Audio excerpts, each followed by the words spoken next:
Good morning, student. Now we will start chapter 7 from Beehive Packing. जैसा कि नाम से स्पष्ट है, पैकिंग। हम कभी किसी ट्रिप पे जाते हैं या बाहर घूमने जाते हैं, किसी रिलेटिव के रुकने जाते हैं, तो हम सबसे पहले क्या करते हैं? पैकिंग। ट्रिप पर हमें जो भी ज़रूरत की चीज़ें लगती हैं, हम उसको पैक करते हैं, किसी बैग में रखते हैं, तो उसे ही कहते हैं पैकिंग। अब इस पैकिंग चैप्टर में 3 दोस्तों की कहानी है ये, जो एक ट्रिप पर जाने वाले हैं और पैकिंग कर रहे हैं अपने बैग्स की। तो उस ट्रिप में जाने से पहले पैकिंग में उन्हें क्या क्या दिक्कतें आती है, वो इस स्टोरी में है। चलिए हम स्टार्ट करते हैं रीड करना। I said I had pack. मैंने कहा मैं सामान बांधूंगा। ये नरेटर कह रहे हैं उनके दोनों फ्रेंड्स से। आई rather pride my self on my packing. Rather pride, rather means होता है वस्तुतः, मोर ट्रूली मतलब मुझे बहुत पैकिंग करने में गर्व महसूस होता है, मतलब अपने आप में गर्व महसूस होता है। प्राइड मतलब गर्व होना। Packing is one of those many things that I feel I know more about than any other person living. Packing करना उन बहुत सारी चीज़ों में से एक है जिससे मैं स्वयं को सभी जीवित व्यक्तियों से अधिक धुरंधर समझता हूँ। मतलब वो अपने आप को बता रहे हैं कि मुझे पैकिंग करना बहुत अच्छे से आती है दूसरे व्यक्तियों से। It surprises me myself sometimes how many such things there are. It surprise me myself, मुझे अपने आप में कभी कभी आश्चर्य होता है। How many such things there are, कि यह इतनी सारी चीज़ें यहाँ पर कैसे हैं। मतलब मुझे अपने आप में आश्चर्य लगता है कि मैं ऐसे कैसे पैकिंग कर लेता हूँ, और मैं अपने आप में इतनी अच्छी पैकिंग करने में मैं सक्सेस होता हूँ हर बार, ऐसा। I impress the fact upon George and Harris and told them that they had better leave the whole matter entirely to me. Impressed upon means होता है made mark, प्रभावित करना। matter, matter मतलब होता है मामला। entirely, entirely मतलब होता है totally, पूर्ण रूप से। जब मैंने यही तथ्य कि मैं पैकिंग में बहुत बढ़िया हूँ ऐसा जॉर्ज और हैरिस के सामने रखा, तो उन्होंने बताया कि इस पूरे मामले को पूर्णतः मेरे ऊपर छोड़ दें। They fell into the suggestion with a readiness that had something uncanny about it. Uncanny means strange and hard to explain, मतलब होता है विचित्र और रहस्यमय। तो आगे उन्होंने मेरे सुझाव से वे तत्काल सहमत हो गए, परंतु कुछ रहस्यमय ढंग से। मतलब इसमें बताया है कि वो मेरे इस सुझाव से कि मैं पैकिंग बहुत अच्छी करता हूँ, तो वो बहुत जल्दी क्या हो गए, एग्री हो गए कि हाँ तुम ही पैकिंग कर लो, पूरा तुम्हारे ऊपर ही छोड़ देते हैं।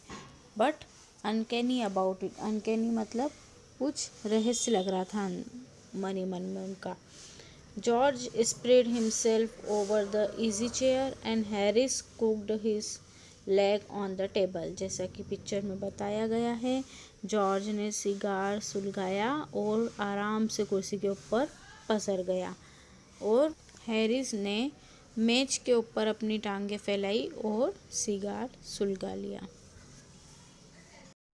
This was hardly what I intended. वास्तव में यह मेरा अभिप्राय नहीं था, मैं यह नहीं चाहता था। इंटेंडेड मीन्स होता है चाहता था।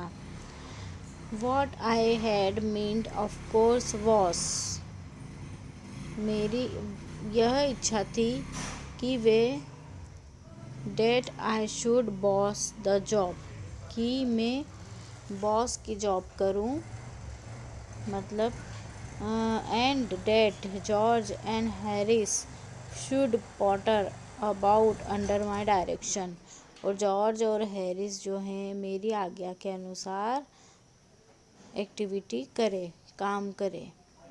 आई pushing them aside every now and then with, "Oh, you here, let me do it."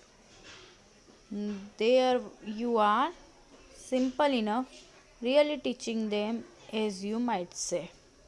Teaching मतलब होता है धकेलना।